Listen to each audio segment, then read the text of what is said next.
This Thursday, it is March the 30th, 2022. Wow, I am almost 4 months behind. Thanks for joining us, everybody. I'm Austin Reed, coming to you from our Tower District studios inside the Mike Briggs building. We thank you for the privilege of your time. Hit me up on Facebook, Instagram, Twitter, and TikTok at Austin Reed on air.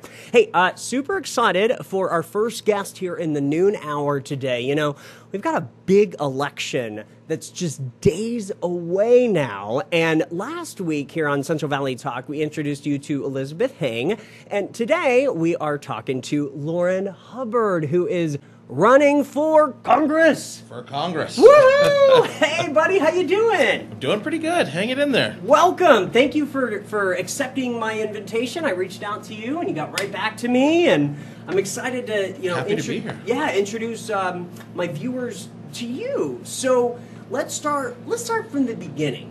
Tell me your story. Where are you from? In the beginning. You got a nice voiceover. Well, thank you. Wow. I'm originally from Bakersfield, Bakersfield, California. Cool. I like to highlight that that fact because Bakersfield, we don't get a lot of love, even in the Central Valley. Right. It's the second. It's the forgotten part of the valley. Yeah. Raised by a single mother, who was really kind of my hero. She did everything that you're supposed to do. She was at every band competition, every football game. She worked every day, and I think seeing that hard work, not pay off, was one of the reasons I decided to get into public service. Graduate of Fresno State. Originally was a kinesiology major. Thought I would do a little, fixing people up, and decided to take a different tact. When my mom actually died. She passed away my junior year at Fresno State. So sorry. And it was that situation of her having health insurance, a job with health insurance, but the insurance didn't cover the prescriptions that she needed to live.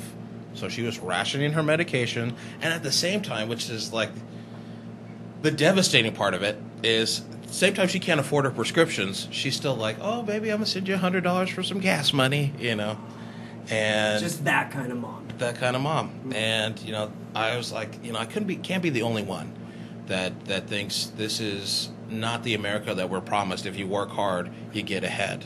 And so I went into, changed my major to political science and public administration, took a job at the County Department of Social Services, and then from there have just been kind of everywhere between the county and the state. And now I'm at the Regional Water Quality Control Board as an ops manager there, and it's been a really cool journey getting to learn the ins and outs of not only our benefit system like CalFresh and Medi-Cal, but also how water works and how we look at dischargers in the Central Valley for irrigated lands and things like that. So hopefully this will take me full circle.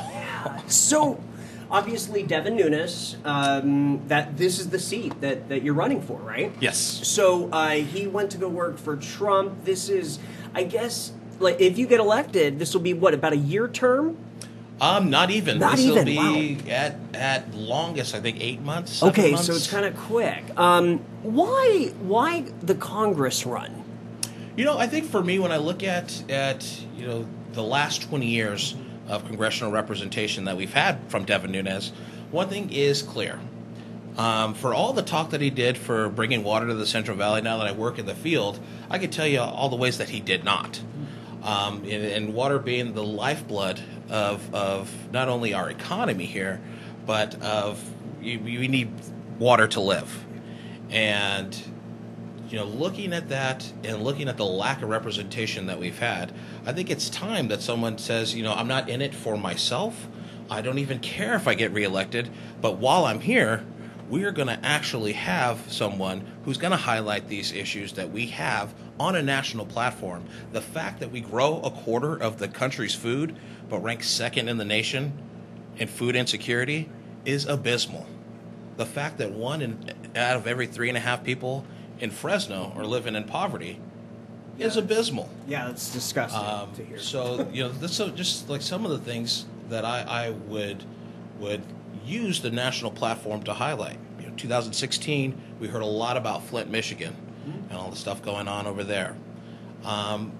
Here in the valley, we have 4 or 5 different communities that also have contaminated water, that are also paying for contaminated water that they can't use and having to buy bottled water to do simple things like brush their teeth.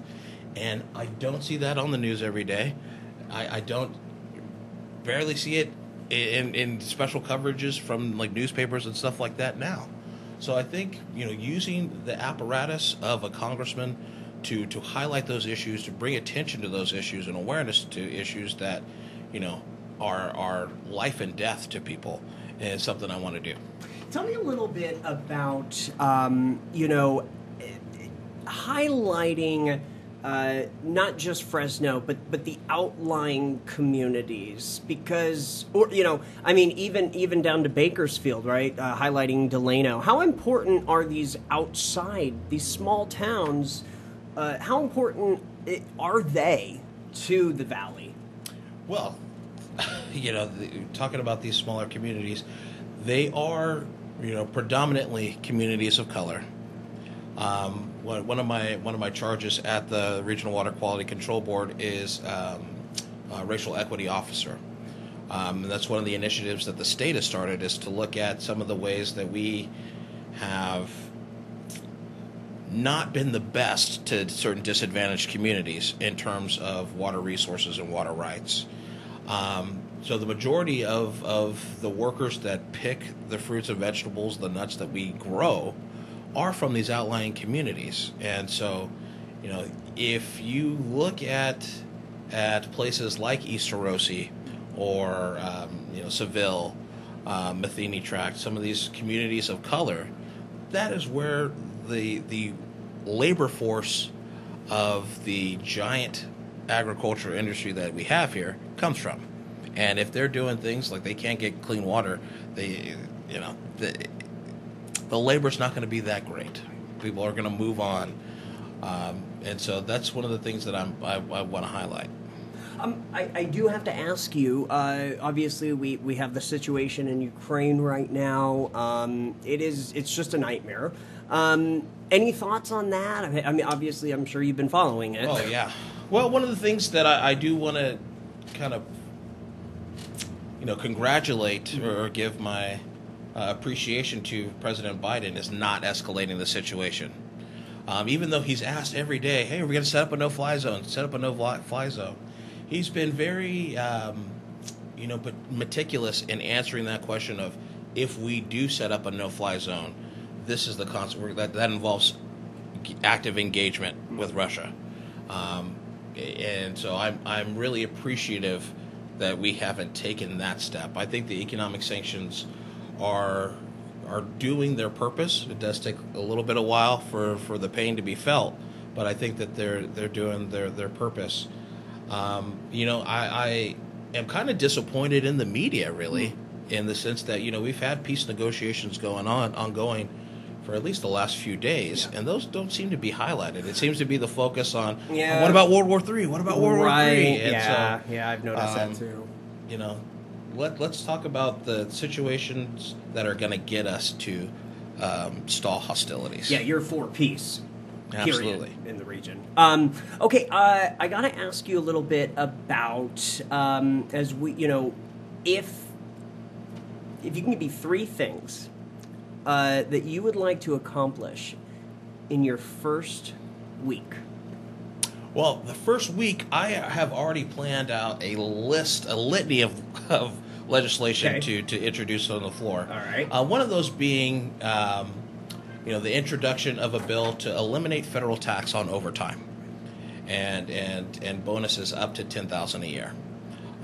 That's just from my personal experience of being an hourly employee, working 55 hours a week, and looking at my paycheck and going, "Oh yeah, no." They actually tax you at a higher rate when it's overtime. Right. So I think if we are, wanting people we're telling them you work hard, you get ahead, they should actually do that. So if they're putting in the extra work, they should actually reap the majority of those benefits. So that's one of the things that I want to highlight and address.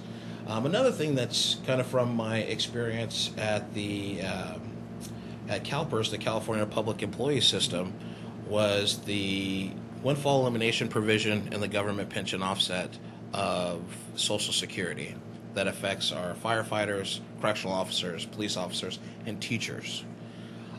If you have a spouse that is in that field, your Social Security can be reduced because of the pension that they receive. I think people that are going into those fields of public service that we need them to go into, and their spouses should get the full Social Security benefit that they have worked for and earned. So eliminating that right off the bat is one of the things. The second thing I think I would want to do there. And as I think about it, probably the first thing would be find the coffee maker. But there you go. That's important. Gotta have need a little ginger juice to get going and do some of the things. But those are two right off the bat that I could think of. Being an advocate for our unhoused community here in Fresno. Probably the other thing would be just to advocate and get some of the federal resources that are already set aside for housing in Section 8, and having Fresno get a larger share, Fresno-Tulare to get a larger share of those funds, because I think those, especially with Section 8, the housing choice vouchers, are doing a really good, they're a really popular program, which is why the wait list is so long. But I think we need those here in this community just to keep people in housing. So those are three things. Well, four things that. Hey, you've got your list. You've got your list. So that's great. Okay, time to have some fun. Okay. We're gonna play 5 questions, and I haven't even thought of what I'm gonna ask beforehand. So these are just gonna come off the top of my head. First off, favorite food. Oh, favorite food. It's got to be Mexican food. Mexican, okay. Mexican food. I love me some good tacos. Yeah. A burrito. Actually, my favorite taco place? truck here is Tacos El Gordo, which is right off of Gettysburg. I think it's at Gettysburg and Willow. Fantastic. All right. I'm going to go there now. Okay, second question. Do you have kids? I have 2 kids. 2 kids? How old? 5 and almost 3. She'll be 3 the day after Election Day. Oh, wow. Oh, my gosh. It's a party. Yep. Okay, third question. Favorite music? Oh, man. I'm so eclectic. I know, but you got to pick one. You got to pick one. One genre. If I had to say one genre, and this is totally because of my Bakersfield roots, I would have to say classic country. And not classic country. Wow! Yeah, so classic Buck modern Owens, country. Buck Owens? From 1990 okay. So to more like 2005. Garth Brooks. Yes. Yeah. Okay, good stuff, Travis good stuff. Tritt.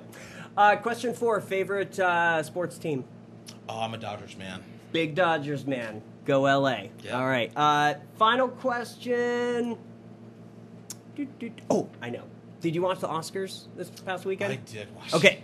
Was the Will Smith, Chris Rock situation staged, or do you think it was real? You know what? Part of me, and this is what I told my wife as we were watching it, was part of me thinks it was staged. Because, nobody was watching. I mean, we watched it because it was Sunday and there was nothing else on.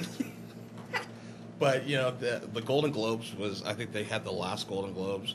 Award shows are dying. This brought all the attention to it. I think Chris Rock now has 5, 6 of his shows that are sold out now. Yeah. They got what they wanted. Yeah. But I mean, I guess if I was a conspiracy person, if I was a Q person, I'd be like, oh, that's right. Oh my gosh, I love that. All right, people can learn more. Website, right? Yep. Okay. If you want to learn more about our campaign and me in particular, you can go to www.lourinhubbard LOURINHUBBARD.com. Perfect. And election day again is April 5th. April 5th. So a lot of people have already, I guess, turned in their ballots, right? Yes. But if you haven't, I have a very particular set of skills, and I will find you, and I will get your ballot. You heard it first here on Central Valley Talk. Lourin, good to meet you. Thank you so much. Come back anytime, okay? Thanks for having Good me. luck. Keep us updated, all right? Will do. I'm Austin Reed. This is Central Valley Talk. Thank you for joining us, everybody. We're back with another guest coming up, another political guest standing by live in our studio. That's in a couple of minutes. We'll be right back.